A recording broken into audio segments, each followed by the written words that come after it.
The four pillars of warfare were a deeply rooted conflict doctrine concept, adopted by virtually every species with something worth bringing to the table.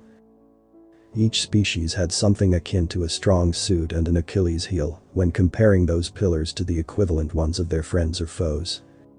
And even when the difference was not that significant, when the burning will of the fighters alongside the ingenuity of generals would ultimately set winners apart from losers, those four pillars were still the cornerstones from which strategies would be drawn and plans would be laid. The first pillar was the economy. The Ull was the species known throughout the galaxy as one to have mastered this concept to perfection, followed closely by a handful of its allied species. It was not as if the rest of the galactic community was unable to see the importance of mass producing and sharing resources in wartime, nor they failed to realize the potential of economic sanctions on a dragged-out war. But the subtleties and nuances required to forge strong interspecies friendships capable of withstanding the unforgiven trials of turbulent times were just not everyone's cup of tea. The second pillar was technology. As they were called by the few species aware of their existence, the primordials were the indisputable leaders on this front. Even though they had never shown much interest in joining the galactic community, very few would dare to use numbers to try and claim any of their colonies. Their high-precision jump drives and AI-powered drone ships easily made up for the thousands of years of economic stagnation and relentless unwillingness to pursue further expansion of their empire. The third pillar was logistics. The Ziknanans, notorious for their cheap modular shipyards that could be built on demand at any place with access to basic resources, in addition to their unbreakable supply chain and large-scale transport of personnel capabilities, were a perfect example of not only how to use logistics to win a war, but also how to profit from the conquered afterwards. Additionally, it was noteworthy to mention that their abundance of non-essential supplies and specialized ships for health service support were rumored to have lifted the morale of their troops enough to have won them more than a single war. The fourth pillar was the strategy. The Orcs' whole culture had always revolved around comparing their strengths and weaknesses against the other members of their society.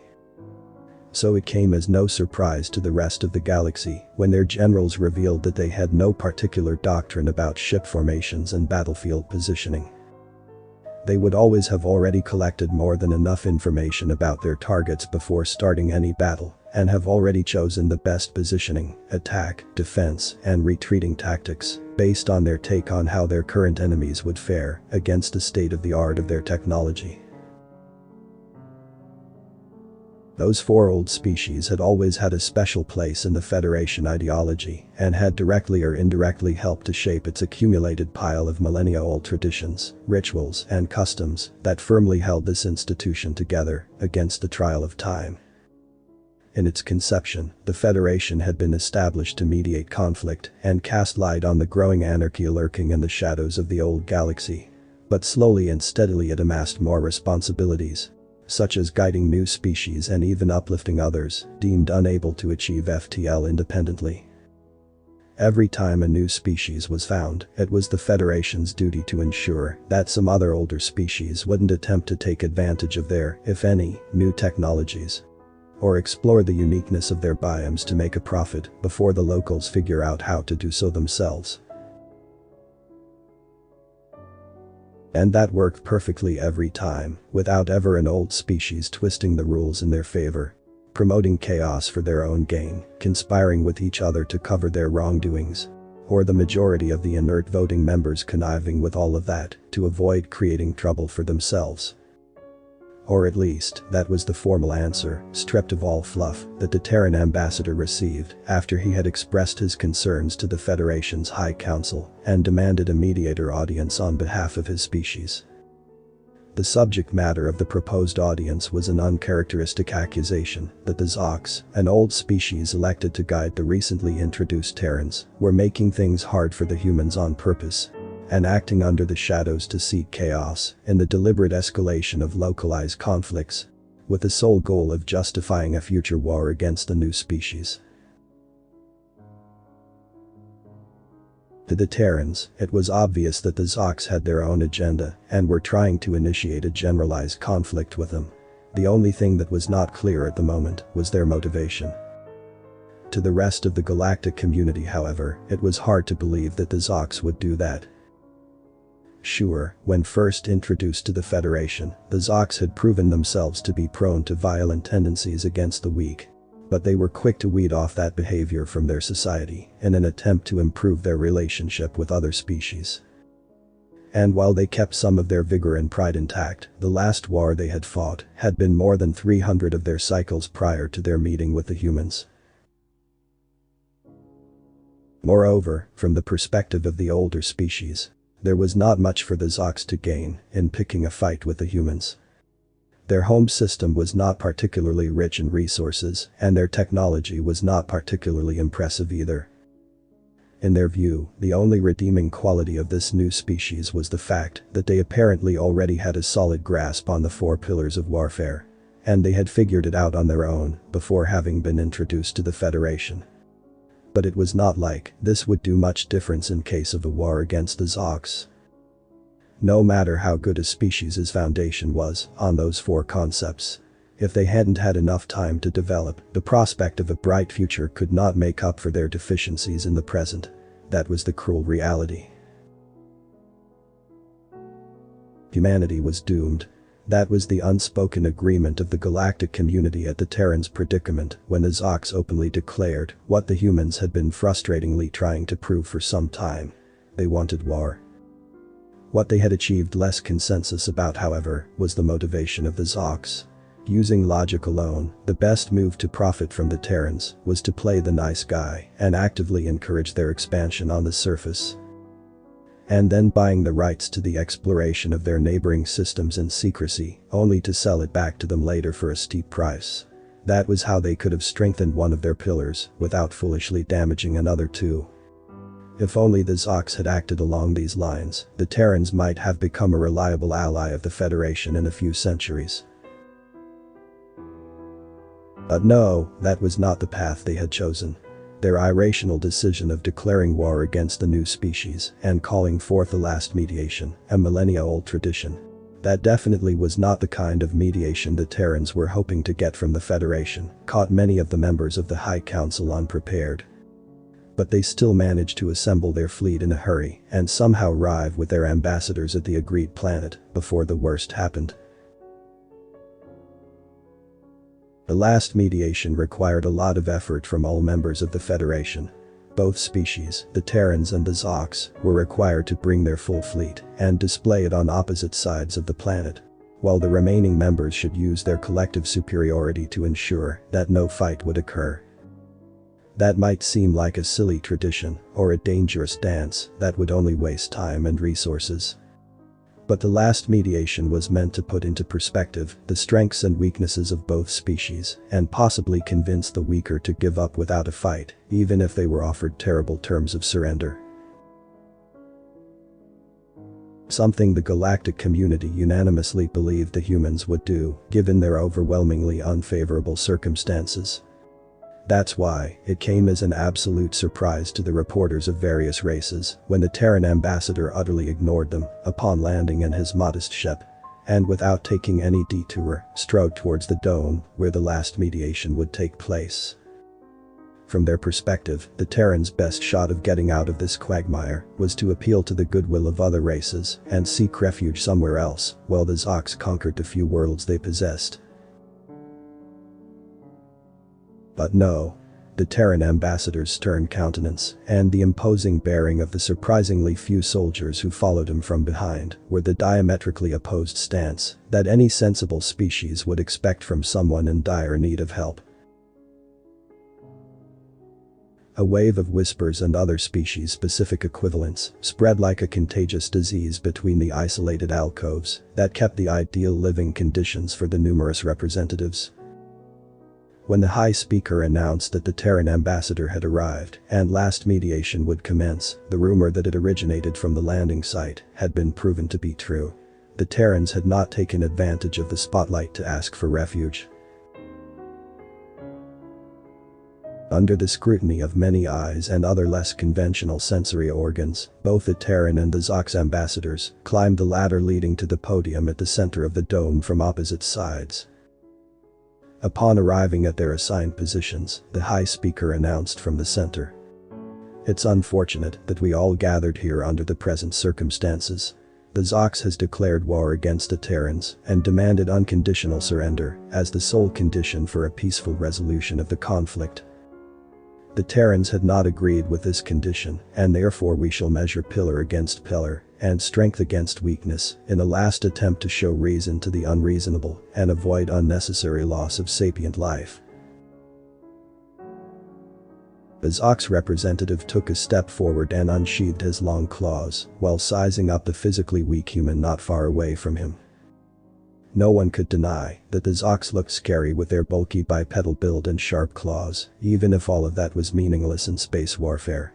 In a clear attempt to show dominance, he took the lead and spoke first, but without breaching protocol.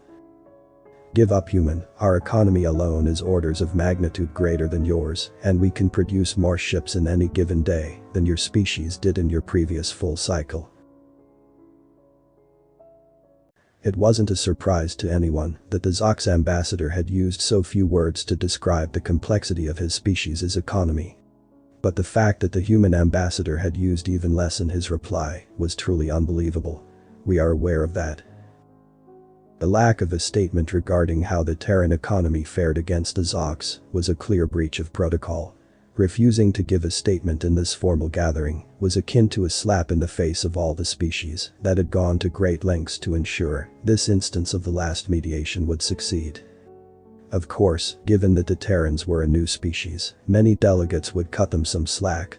But that blunder wouldn't look good in the luminosity sensory organs of the neutral species of the Federation. The Zox ambassador's eyes became sharp, and his voice betrayed his excitement at his opponent's mistake as he went on without breaching protocol. "Our technology surpasses that of the humans in all possible areas, and our simulations show that one of our ships can easily take down more than 10 of those ancient vessels that the humans call spaceships." A thick atmosphere of judgmental anticipation permeated the dome as the delegates waited for another blunder from the human ambassador. This time, however, the Terran ambassador offered a proper statement. "We are aware of that as well. That's why we have stopped the production of new ships altogether in the past year, to focus the attention of our engineers on something more important." A gaze from the human ambassador was the cue the backstage personnel was waiting for to project a 3D image of 3 immensely long constructions comprised of a myriad of lined-up rings that seemed to be part of an endless line that disappeared from sight on both sides. A wave of surprise spread among the delegates at the ludicrous sight of the mysterious constructions being projected over the central stage. "These are 3 makeshift modular coil guns that our scientists came up with after we realized the evil intention of those who were supposed to guide us through the ins and outs of the Federation. Each set of 100 rings has a jump station attached to it, making it a perfect weapon for a first strike.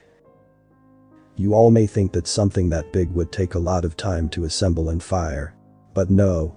Since each module is independent, the whole structure can leave hyperspace anywhere in the galaxy and fire an antimatter projectile at a speed close to that of light in just a few seconds.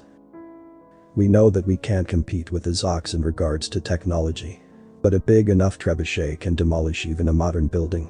It's just a matter of size after all."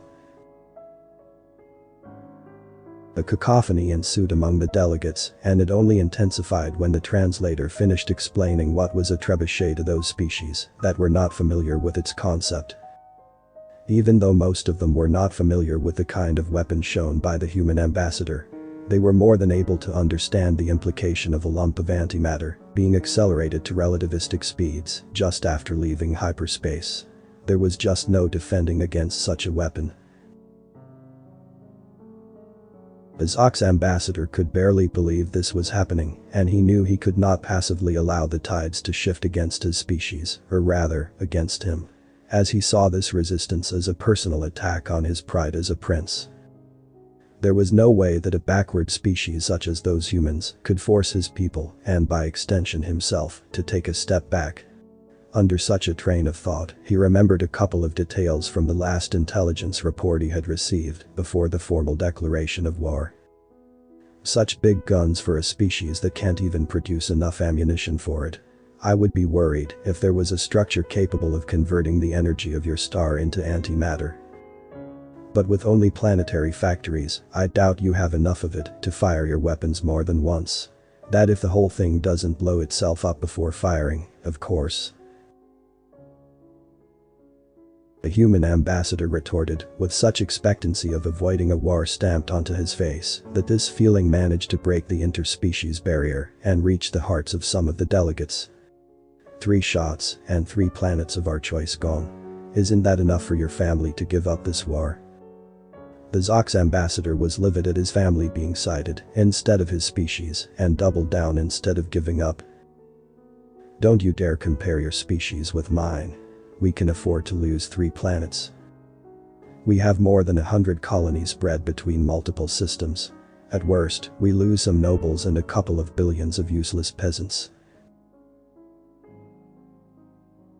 The delegates who originally had come to the dome with no expectation of any excitement were barely able to keep up with the conversation, as both ambassadors on stage deliberated on the ramifications of the new variable introduced by the Terrans. When the shock from the Zox ambassador's last sentence hit them, the High Speaker was already announcing that a request for a recess had been accepted in accordance with the will of the human ambassador.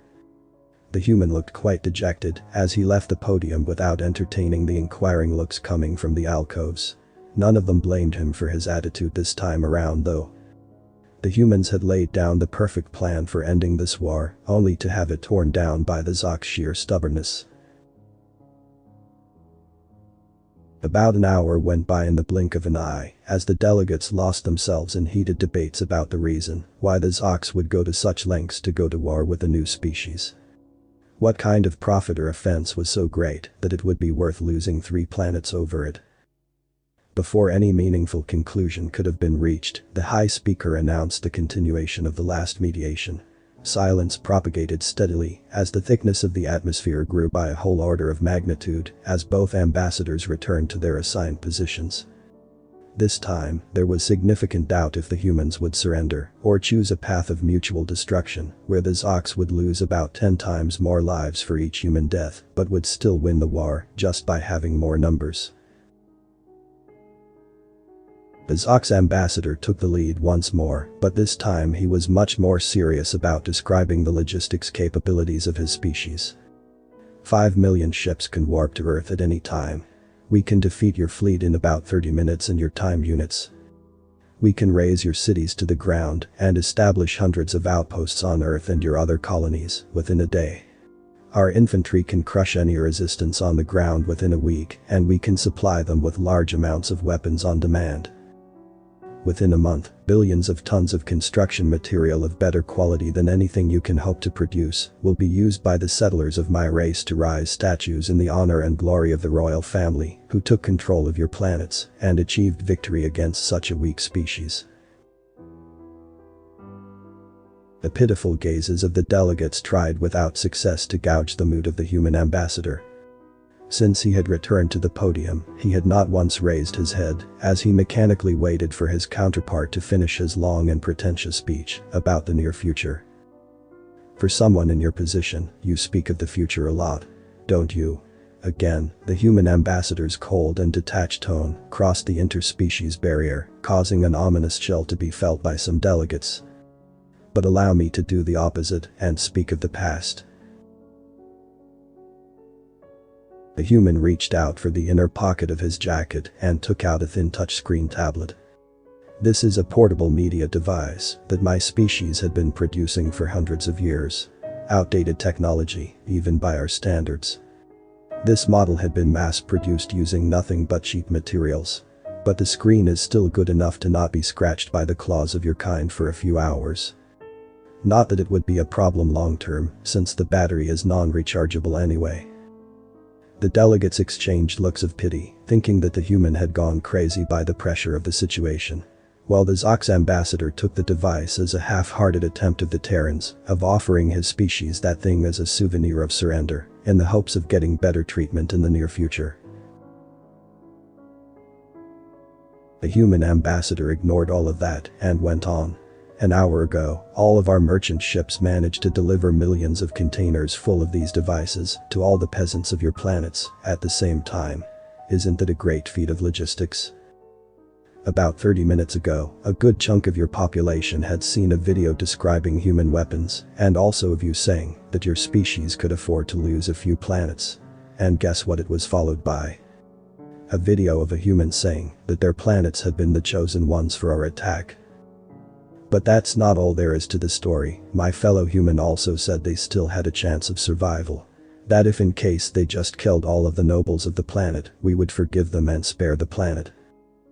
All of that was followed by a countdown and a map to the closed target with an ominous soundtrack to remind them that their time was running out.